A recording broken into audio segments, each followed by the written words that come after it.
प्रत्येक महिलेला आवडतं सुंदर दिसायला आणि त्याच सौंदर्याला खुलवते ती म्हणजे एक सुंदर साडी। म्हणूनच कवठे मंकाळमध्ये महांकाली कलेक्शन यांनी सुरू केलेला आहे भव्य असा साडी महोत्सव 2026। 22 मे पासून 14 जून पर्यंत सकाळी 9 वाजल्यापासून संध्याकाळी 8 वाजेपर्यंत चुकवू नका हा खास असा साडी महोत्सव। आजच भेट द्या Mahankali collection, main road, Kavathe मंकाळ। Kavathe Mahankal मधल्या सर्व महिलांची पहिली पसंत महांकाली कलेक्शन।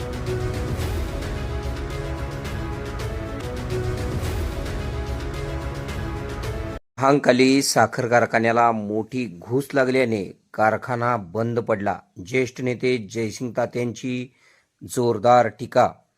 कवठे महांकाळच्या श्री महांकाली साखर कारखान्याला मोठी घूस खालून लागल्यामुळे खालून मोठे भसके पडले। साखर कारखान्यात मोठा आर्थिक घोटाळा झाला, त्यामुळे साखर कारखान्याला घरघर लागली। योग्य वेळी साखर कारखान्याचे कामगार व सभासद यांनी आमच्या पॅनलला मदत केली असती तर साखर कारखाना बंद पडला नसता। तसेच काही जणांनी महांकाली साखर कारखाना जाणीवपूर्वक संपविला, अशी घणाघाती टीका ज्येष्ठ नेते जयसिंग तात्या शेंडगे यांनी केली। कवठे महांकाळ तालुक्यातील नांगोळे गावामध्ये काल नैसर्गिकरित्या उठलेले वादळ, त्याचबरोबर त्या ठिकाणी महांकाली साखर कारखाना बचाव कृती समितीचे उठलेले वादळ चर्चेचा विषय ठरली। महांकाली साखर कारखाना बचाव कृती समितीचे प्रमुख संदीप आबा गिड्डे पाटील यांनी महांकाली साखर कारखान्याचे सभासद व कामगार एक तसेच पदाधिकारी व कार्यकर्त्यांची बैठक बोलवली होती। बचाव कृती समितीच्या बैठकीत ज्येष्ठ नेते जयसिंग तात्या शेंडगे यांनी महांकाली साखर कारखान्याच्या पदाधिकाऱ्यांवर जोरदार हल्लाबोल केला। महांकाली साखर कारखाना बचाव कृती समितीचे प्रमुख निमंत्रक संदीप आबा गिड्डे पाटील यांनी बचाव कृती समितीची भूमिका सर्वांसमोर स्पष्ट केली। महांकाली साखर कारखान्याबाबत न्यायालयीन लढा कशा पद्धतीने सुरू आहे, भविष्यातील बचाव कृती समितीची वाटचाल याबाबत सविस्तर विश्लेषण केले। उपस्थित असलेले सभासद व कामगारांनी उपस्थित केलेल्या सर्व प्रश्नांची समाधानकारक उत्तरे संदीप आबा गिड्डे पाटील यांनी दिली। या बैठकीमध्ये मिलिंद बापू कोरे, काँग्रेस पक्षाचे पदाधिकारी अविराज शिंदे, प्राध्यापक दादासाहेब ढेरे, कवठे महांकाळ पंचायत समितीचे उपसभापती वामन कदम, सांगली जिल्हा परिषदेचे समाज कल्याण सभापती दादासाहेब उर्फ पिंटू कोळेकर, मार्केट कमिटीचे माजी सभापती महेश पवार, जिल्हा परिषद सदस्य संजय बनसोडे, जिल्हा परिषद सदस्य विकास हक्के, माजी जिल्हा परिषद सदस्य गजानन कोठावळे, नेताजी पाटील यांनी या बैठकीला संबोधून महांकाली साखर कारखाना बचाव कृती समितीला आपला पाठिंबा जाहीर केला।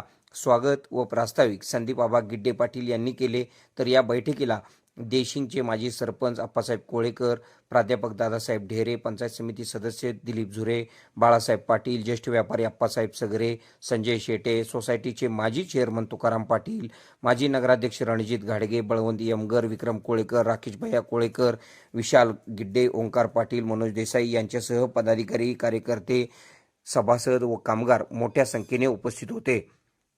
यावेळी या बैठकीत प्रमुख मान्यवरांनी केलेली भाषणे आपण पुढे पाहूया। के मराठी न्यूज नेटवर्कसाठी कवठे महांकाळ। समजा 100 टन ऊस आला आणि 200 टनाचे पैसे दिले, असं कधी होतं का? हे तिथेही काही तोटा होत नाही। मग ऊस गाळप झाल्यानंतर जो रस होतो आणि त्या रसापासून जो आपण साखर तयार करतो, कमीत कमी आपली रिकव्हरी 10च्या खाली तर कधी नसते।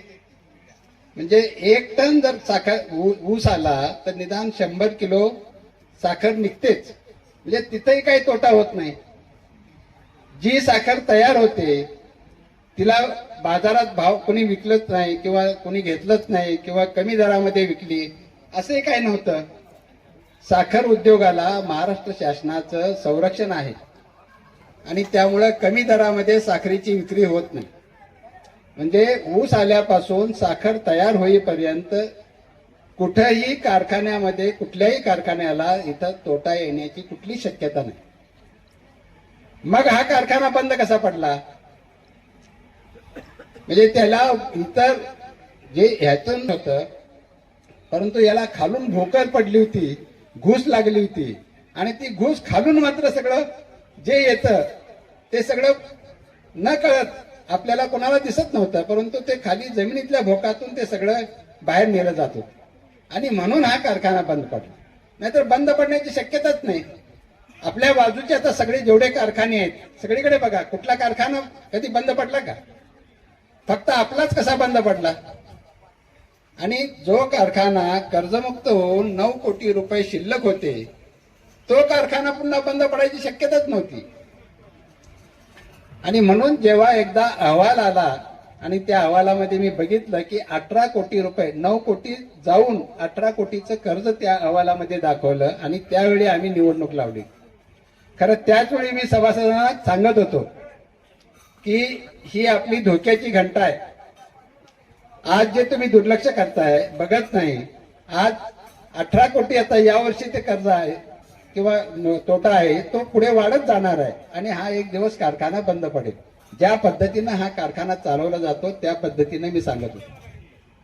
मी संचालक झाल्यानंतर दुसऱ्या सभेला, दुसऱ्या बैठकीला, संचालक मंडळाच्या दुसऱ्या बैठकीला मी आग्रह केला होता की जसं पुढची, आज आपली समजा संचालक मंडळाची बैठक झाली, त्यानंतर पुढची जी बैठक असते त्या बैठकीला मागच्या सभेचं इतिवृत्त प्रत्येक संचालकाला लेखी स्वरूपात त्या पुढच्या संचालक मंडळाच्या मीटिंगचं जे काय आपण हे देतो, निमंत्रण पत्रिका असते, त्या पत्रिकेबरोबर मागचं इतिवृत्त त्याबरोबर जोडून द्या, म्हणजे जे काय घडलं ते प्रत्येक संचालकाला माहीत पडेल.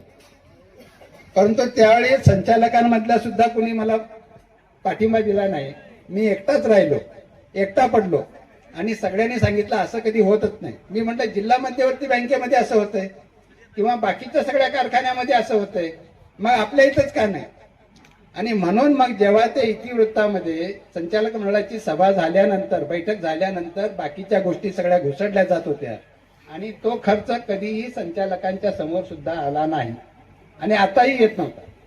आणि म्हणून जे अशा प्रकारे जे पैसे काढले जात होते, म्हणजे जो भ्रष्टाचार होता, त्यामुळं आवकपेक्षा जावक जास्त झाली की तोटा येणारच आहे. आणि त्या प्रमाणात तसं झालं.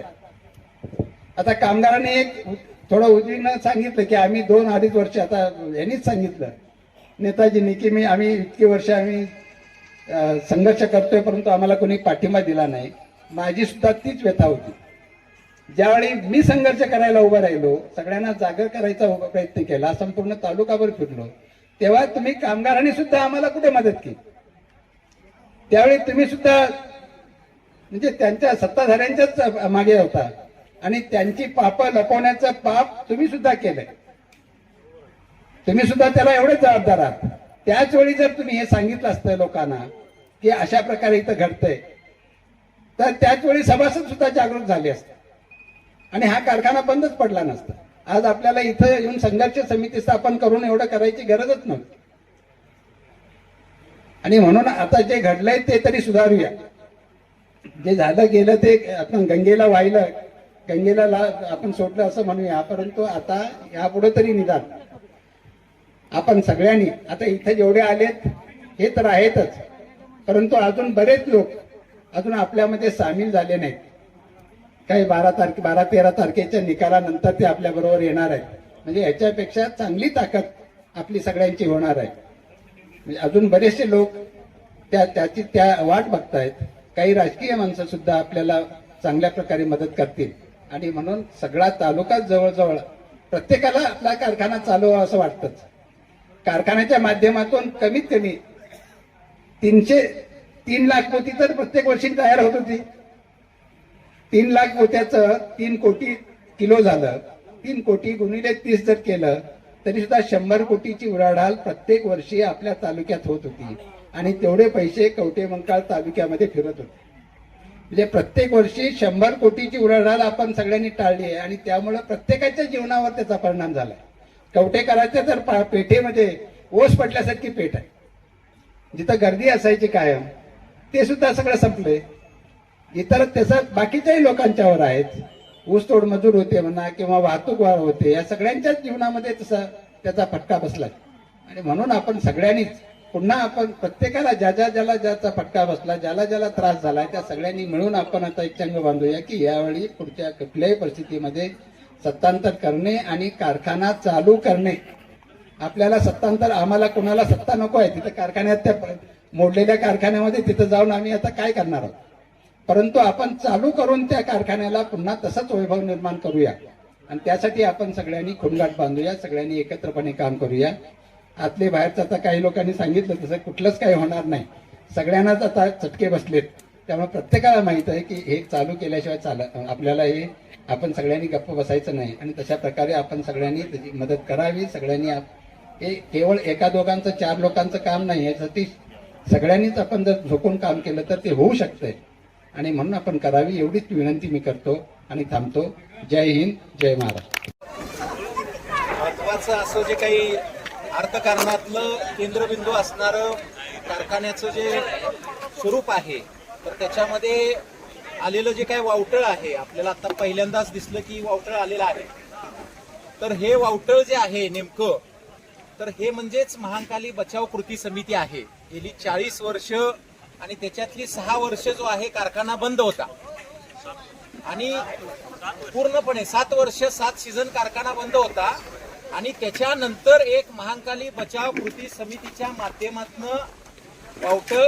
खुशखबर, मूळव्याधीचे आधुनिक उपचार आता आपल्या कवठेमहांकाळ शहरामध्ये उपलब्ध. सुविधा, आधुनिक लेझर मशीन, दुर्बिणीतून तपासणी, ऍडमिटची गरज नाही. पोट विकार, गुद्ध विकार यावर आयुर्वेदिक उपचार व सल्ला. मूळव्याधी, शर, भगंदर, पायलोनायडल, सायनस यावर लेसर व आयुर्वेदिक खात्रीशीर उपचार. हार्निया, अपेंडिक्स, कान, नाक, घसा व स्त्रीरोग चिकित्सा, गर्भाशय काढणे इत्यादी सुविधा आता आपल्या कवठेमहांकाळ शहरामध्ये डॉक्टर आलमगीर मुजावर यांच्या आशीर्वाद हॉस्पिटलमध्ये उपलब्ध. आमचा पत्ता दत्त मंदिर, जुना Agalgaon road, Kolekar petrol pump शेजारी, कवठेमहांकाळ.